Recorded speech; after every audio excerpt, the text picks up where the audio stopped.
UPPSC, BPSC, RAS, MPPSC plus PET के लिए बहुत इंपॉर्टेंट टॉपिक है स्मार्ट सिटी, स्मार्ट शहरीकरण सम्मेलन। यहाँ से ले लेते हैं डाटा, पूरा डाटा आपको याद रखना है। 2 शहर हैं, इंदौर की सूरत, इंदौर और सूरत संयुक्त रूप से सर्वश्रेष्ठ शहर घोषित किए गए हैं। यहाँ पे बस इम्पोर्टेंट ये है, बहुत ही इम्पोर्टेंट है, यहाँ से प्रश्न बन सकता है।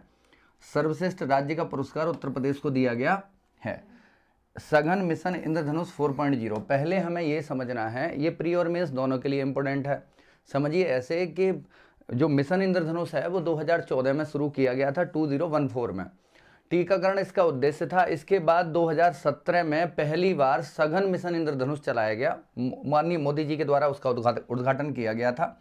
इसका 4था संस्करण चला है अब, सघन मिशन इंद्रधनुष 4.0 केंद्रीय स्वास्थ्य और परिवार कल्याण मंत्री द्वारा शुभारंभ किया गया है। टीकाकरण की गति तेज करना, विशेष बात यह है, ये भी सघन मिशन इंद्रधनुष की भी डेट लिखी हुई है, 8 अक्टूबर 2017 को पीएम मोदी द्वारा शुरू किया गया था।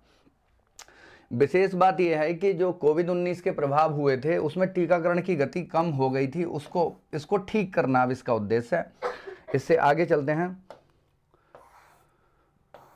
और इसे भी साफ कर लेते हैं तो बेहतर है।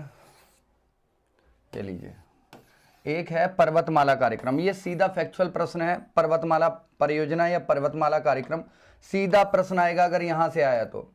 पर्वतमाला कार्यक्रम क्या है कि इसके अंतर्गत रोपवे का निर्माण करना है। रोपवे समझ गए, रोपवे लटक के एकदम ऐसे बैठ के जाना है। और बढ़िया बात यह है, सबसे अच्छी बात इसमें यह है कि वाराणसी में भी हम इसकी शुरुआत कर रहे हैं। वाराणसी जंक्शन रेलवे स्टेशन से चर्च स्क्वायर तक रोपवे विकसित की जाएगी इसी योजना के अंतर्गत, पर्वतमाला योजना के अंतर्गत। दुर्गम पहाड़ी क्षेत्रों में पर्यटन को बढ़ावा देने के लिए रोपवे की सुविधा। इससे आगे चलते हैं अगले फैक्ट पे। ये बहुत है, ये इंपॉर्टेंट है काफी, और यहां से आप नोट जरूर कीजिए, ट्रिक भी मिल जाएगी, डाटा आपको याद रहेगा। PET, UPPSC, BPSC, RAS, MPPSC सबके लिए काम करेगा। ये स्वास्थ्य सूचकांक होता है, कौन जारी करता है? नीति आयोग। स्वास्थ्य सूचकांक को जारी कौन करता है? नीति आयोग। यहां पे हमें सारा डाटा याद रखना है, बिल्कुल सारा डाटा याद रखना है। विशेष बात यह है कि उत्तर प्रदेश का स्थान, इसमें बिहार के भी बात है। इवन आप बिलीव नहीं करेंगे, ये विश्वास करने योग्य बात नहीं है, लेकिन नीति आयोग के इस सूचकांक में उत्तर प्रदेश बड़े राज्यों में कुल मिला के सबसे अंतिम स्थान अर्थात 19वें स्थान पे है।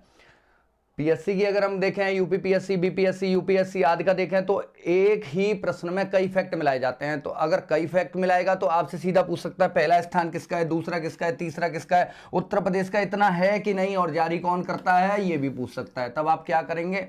मैंने कहा नीति, कल तुम उनके तेल लगाना, स्वस्थ हो जाओगी, वो स्वस्थ हो जाएंगे, उनके तेल लगा देना। नीति का एक भाई है, बहन है, कोई भी बीमार है, तो मैंने कहा उनके तेल लगा देना, ठीक हो जाओगे।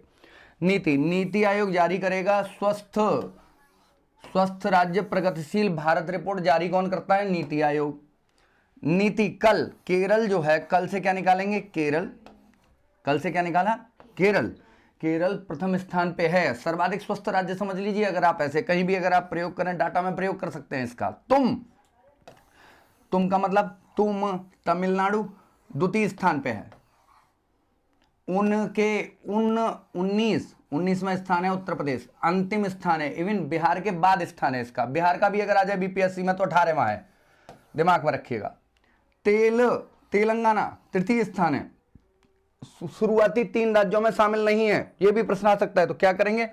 नीति कल तुम उनके तेल लगाना, स्वस्थ हो जाएंगे, ठीक है। नीति आयोग जारी करेगा कल। केरल पहले स्थान पे है, तमिलनाडु दूसरे स्थान पे है, उनके 19वां स्थान है उत्तर प्रदेश का। तेलंगाना तृतीय स्थान पे। रिपोर्ट कौन सी है? स्वस्थ राज्य प्रगतिशील भारत रिपोर्ट, जारी कौन करता है? नीति आयोग। क्लियर? इससे आगे चलते हैं।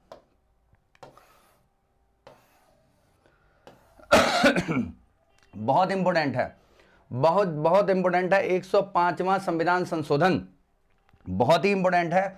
हुआ क्या था, पूरा मामला आपको ऐसे समझना है। सीधा प्रश्न आएगा, 105वां संविधान संशोधन विधेयक किससे संबंधित है? 127वां संशोधन विधेयक है, 105वां संविधान संशोधन है। इसका उद्देश्य सामाजिक एवं शैक्षणिक रूप से पिछड़े वर्गों की पहचान करने की राज्यों की शक्ति को बहाल करना है। मामला पूरी तरह समझिए आप। 102वें संविधान संशोधन से जब बना दिया गया, कॉलेज के बंगले पे जीएसटी में ओबीसी को आरक्षण है, जीएसटी वाला 101वां संविधान संशोधन है। ओबीसी आयोग जो बना है उसके अंतर्गत जब यह व्यवस्था की गई कि ओबीसी में या शैक्षणिक या अन्य किसी रूप से पिछड़े वर्ग को मान्यता देने का अधिकार केवल राष्ट्रपति को प्राप्त हो जाता था। किसको? राष्ट्रपति को। पिछड़ा आखिर कौन है इस बात की नियति करने का सीधा अधिकार उस संशोधन से पहुंच गया था राष्ट्रपति के पास। अतः उस संविधान संशोधन 102वें संविधान संशोधन से यह शक्ति राष्ट्रपति के पास पहुंच गई थी, ऐसा सुप्रीम कोर्ट ने मान लिया था। अब राज्यों की जो खुद की व्यवस्था है कि वास्तव में अगर जानना चाहें आप, तो समझने की भी कोशिश करें, तो कौन पिछड़ा है यह केवल राज्य को ही पता हो सकता है जिस राज्य से वो संबंधित है। अब व्यवस्था यह है कि राज्य, इस वाले 105वें संविधान संशोधन अधिनियम से क्या व्यवस्था की गई है कि राज्य अपनी सूची, राज्य में पिछड़े कौन है, पिछड़ों का आधार क्या है, कौन सी जाति पिछड़ा वर्ग में आएगी, ये संबंधित राज्य खुद तय करेगा। ऐसी शक्ति उसे प्राप्त हो गई है 105वें संविधान संशोधन अधिनियम से। एक और विशेष बात है यहां, ये समझ लीजिए, मेंस के लिए भी समझिए कि राष्ट्रपति का अधिकार यथावत रखा गया है। अर्थात केंद्र अगर कोई ओबीसी, केंद्र कोई पिछड़े वर्ग की सूची बना रहा है तो केंद्र सरकार को केंद्रीय विषयों पर सूची बनाने का अधिकार राष्ट्रपति को ही है। अब एक और प्रॉब्लम भविष्य में आने वाली है, ये सूचियां क्लैश करेंगी। कभी आपको पता लगेगा कि आप उत्तर प्रदेश में तो ओबीसी में हैं, लेकिन सेंट्रल आपको ओबीसी नहीं मान रहा, और ऐसा ही होगा कि आप बिहार में ओबीसी में हैं, लेकिन सेंट्रल आपको, केंद्र सरकार आपको ओबीसी नहीं मानती। ये प्रॉब्लम भविष्य में देखने के लिए मिल जाएंगे। तो अभी हम इस डाटा को अलग करते हैं। 105वां संविधान संशोधन आप रट लीजिए दिमाग में कि किससे संबंधित है। 105वां याद हो गया? हाँ, आगे चलते हैं इससे। अरे भैया एक और बात, हमने हंस के सुलह करवाई थी आपसे, तो सुलह हसन आए थे। अब यहां पे आपको याद रखना है इब्राहिम मोहम्मद सोलेह। पिछली बार पीसीएस में प्रश्न याद करवाया था, सीधा प्रश्न आ गया था। यहां पे हैं इब्राहिम मोहम्मद सोलेह, ये जो आए हैं मालदीव के राष्ट्रपति हैं, हाल ही में भारत की यात्रा पे रहे थे। सुलह कर लो माला से, मालदीव सुलह, बस इतना याद रखना है आपको कि इन्होंने हाल ही में भारत की यात्रा की है। दो चीज़ों पे एमओयू के, मतलब आप कोई भी आए तो ये दो चीज़ें तो हैं, आपदा प्रबंधन प्लस तकनीकी, इस पर दो एमओयू के दस्तखत भी हुए हैं। ये प्रश्न आपके लिए नहीं बनता है, लेकिन आपके लिए सीधा प्रश्न बनता है, हाल ही में भारत की यात्रा पर रहे मालदीव राष्ट्रपति नाम क्या था, ये प्रश्न PET plus UPPSC, BPSC, RAS, MPPSC के लिए। इससे आगे चलते हैं, राज्य खाद्य सुरक्षा सूचकांक 2021-22, राज्य खाद्य सुरक्षा सूचकांक 2021-22। बस अभी डिलीट करते हैं ऊपर का जो आपको दिखाई दे रहा है। याद हुआ हो तो प्लीज कमेंट करके आप बता दीजिएगा। तुम्हारी खाद्य सुरक्षा गुम है, तुम्हारी खाद्य सुरक्षा गुम है। आगे देखते हैं बस यहीं से। अच्छा है, खाद्य सुरक्षा अधिनियम 2013 अच्छी तरह पता है। अच्छा है कि तुम्हारी खाद्य सुरक्षा गुम है। तुम्हारी से कौन सा स्टेट निकालेंगे? कौन सा स्टेट?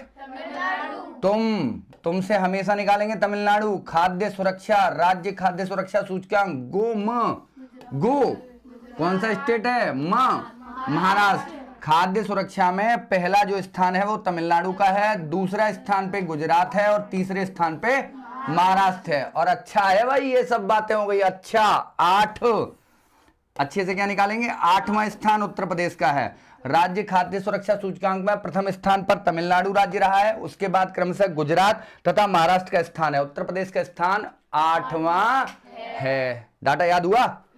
कौन कौन सी बातें बताई थी? नीति, कल तुम तेल लगाना स्वस्थ हो जाओगी, ठीक है। और ये क्या बताया था? अच्छा है तुम्हारी खाद्य सुरक्षा। ईमानदारी से बताओ, तुमको खाद्य सुरक्षा मिल रही है? कौन से एक्ट से, कौन से अधिनियम से? कौन सा, कब आया था? 2013 से। Have a nice day, bye.